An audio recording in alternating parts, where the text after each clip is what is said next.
What a week. Okay, to start it off, we're going to be back with our news stuff. Um, I won't have a live stream until later on today on my RBW King Reviews channel, which won't be until after 3:30 at most, because I got an interview later on today at another job that I'm trying to get into. So the worst they can tell me is no if I can't get hired in. But let's start off with the news this week. Um, the unemployment rate in Indiana continues to slowly rise.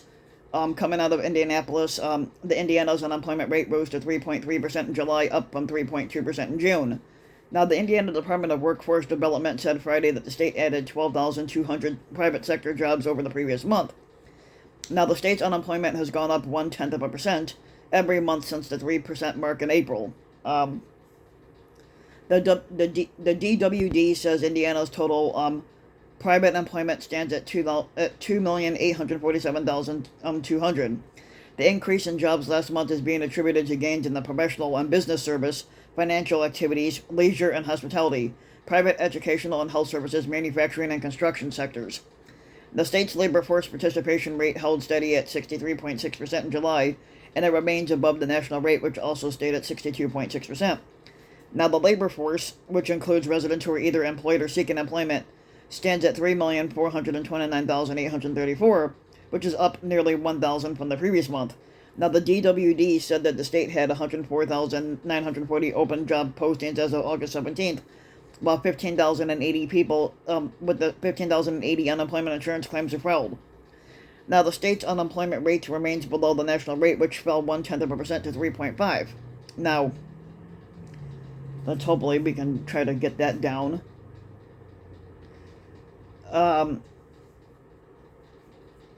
In La Porte, Indiana, there used to be a Coca-Cola plant, and they're talking about converting it into apartments for the homeless people. Now, in La Porte, Indiana, there are plans to convert an old Coca-Cola bottling plant in La Porte into low-income housing for the homeless with services designed to keep them off the streets. Housing Opportunities, a Valparaiso-based not-for-profit organization, is behind the $7.5 million proposal that would be paid for almost entirely with the state grant. Now, the organization, with help from outside sources of funding, has also developed a similar housing for people with extremely low income with low incomes in other communities, which include Michigan City, Valparaiso, and Portage. The Housing Opportunities Executive Officer Jim Stample said. Now, Stample said that there would be a 16 one- and two-bedroom units with monthly rent covering utilities and Wi-Fi based on 30% of an individual's gross income. Yeah, you could still be homeless and still have a job. That does happen. Now, the rent would be subsidized with separate ongoing grants from the state. Now, to qualify, he said applicants must first be exiting the homeless system. They also must have a diagnosed physical or chronic health-related disability or issues with mental health and substance abuse. A lot of the homeless people do get drugs. Now, Stample said a small clinic addressing behavioral issues and other matters would be provided in-house by HelpLink for residents and the general public. Now, help in areas such as job placement and training also would be offered to residents depending on the individual's needs of the tenant, he said. Now, other amenities would include an exercise room and space for activities such as cooking demonstrations. On average, Stample said residents at other similar units run by the organization stay for about 5 years. He basically said it's not transient. He said it's not short-term and it's not a shelter. Stample said that former residents, because of the affordability of the homes and easy access to services, almost always transition to other homes that they rent or own or moved in with family members. But it's an extreme rare case when we have someone exit negatively in this type of house. Now, Stample said replacing the roof of the brick structure at 205 Rumley Street is included in the renovation plans designed to give the exterior more of a residential look and what a neighborhood of a single-family homes look like. Now, the city obtained the structure last year as part of a land swap with the La Porte Community School Corporation. As part of the deal, the school district was given land for constructing a new bus garage.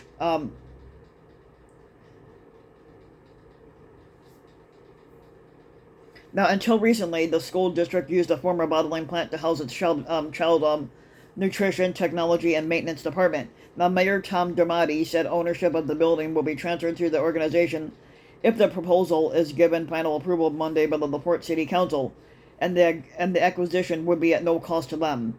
Um,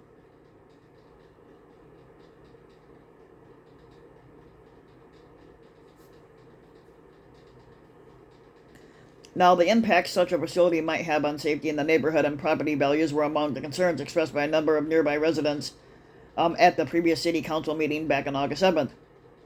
It's basically a what if. It's basically a what if with no guarantees, and it's a big risk and a very sad one. Um, Now, Tammy Lawrence of 311 Rumley Street said that she likes the idea for housing the homeless, but she feels that it should be elsewhere and not across the street from where she lives at. She's especially worried about the safety of children and senior citizens. I don't. Basically, she said she doesn't want to see the dynamics of the neighborhood change.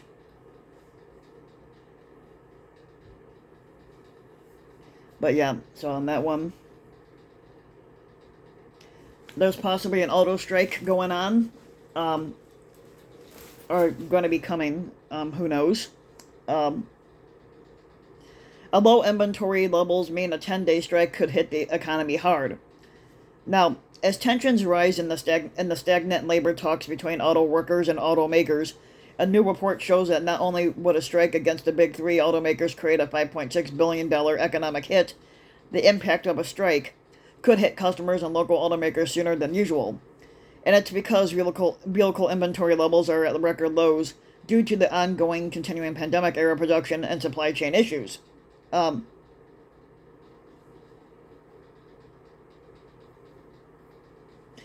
Now, if this strike goes on, Michigan, Illinois, and Indiana could feel the brunt of the impact. Um, Now, if the 143,000 United Auto Workers employees who work at Ford, General Motors, and Stellantis strike for 10 days, if not longer, it will create a $5.6 billion in economic losses, according to a report from the Anderson Economic Group. Now, the report comes as the Auto Workers Union and the big three automakers are in talks for a new labor contract, which is renewed every 4 years, with less than a month before the contract expires on September 14th, and the union leaders have warned that talks have slowed and begun scheduling procedural votes that can set the stage for a strike. UAW leadership has warned that its workers are prepared to go on strike, and the report concluded that a strike of 10 days against all three of the automakers would cost workers $859 million in lost wages, while the manufacturers would take a $989 million hit. Now, the total impact of those losses would amount to $3.5 million once other economic factors are calculated in. Now, as the report details, the losses don't end with lost wages and sales, with the study also considering losses from suppliers, auto dealers, and consumers, adding another $2.1 billion in losses over a 10-day strike. Now, the report also examined what could happen if only one automaker suffered an auto worker strike. Now, for the Ford dealerships, the study found that a 10-day UAW strike would cost workers $341 million in lost wages, and it would create $325 million in lost wages for the company, and total up to $1.5 billion in losses.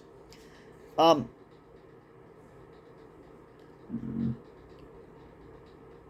While economic impact from a strike could extend nationwide, its most severe effects will be in Michigan, where the automakers make Detroit their home, and nearby neighboring states.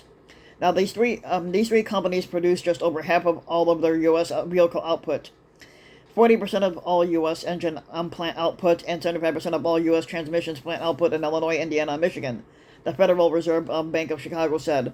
And it includes the three states and its districts said in the report in the contract negotiations. Analysts at the Anderson Economic Group could look back to the 2019 auto worker strike at GM for some insight into how a strike would impact any automaker. The strike that lasted 6 weeks involved 48,000 workers at more than 50 different plants. When the UAW went on strike against General Motors in 2019, Michigan experienced a single quarter recession. Now, during past strikes, inventory levels at a dealership were large enough to help insulate dealers and consumers from the early effects of a strike. But with vehicle inventory levels at record lows due to production and supply chain issues held over from the pandemic, even a short duration strike of 10 days could reach customers, the report noted. Now, the current vehicle inventories reached 162,000 units in June, and only about one-fifth of the 649,000 units available for sale during the September 2019 UAW strike. Now, the consumer and dealer losses are typically somewhat insulated in the event of a very short strike. But you don't want the strikes to last more than 10 days, or you're going to lose a lot of fucking money. Now, Indiana is poised to become a new chip manufacturing hub, if we can get that.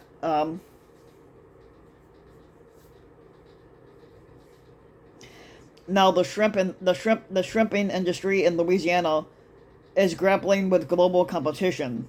Let's see here.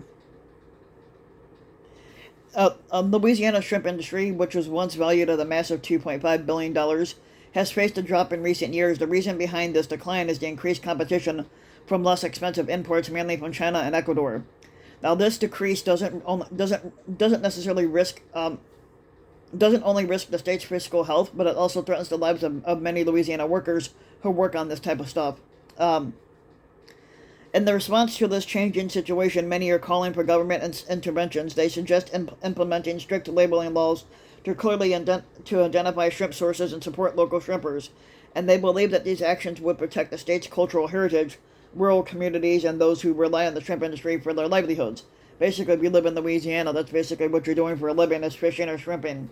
Now, despite these challenges, Louisiana's shrimp industry remains resilient, but this situation symbolizes the wider fight between local businesses and the pressures of a global economy.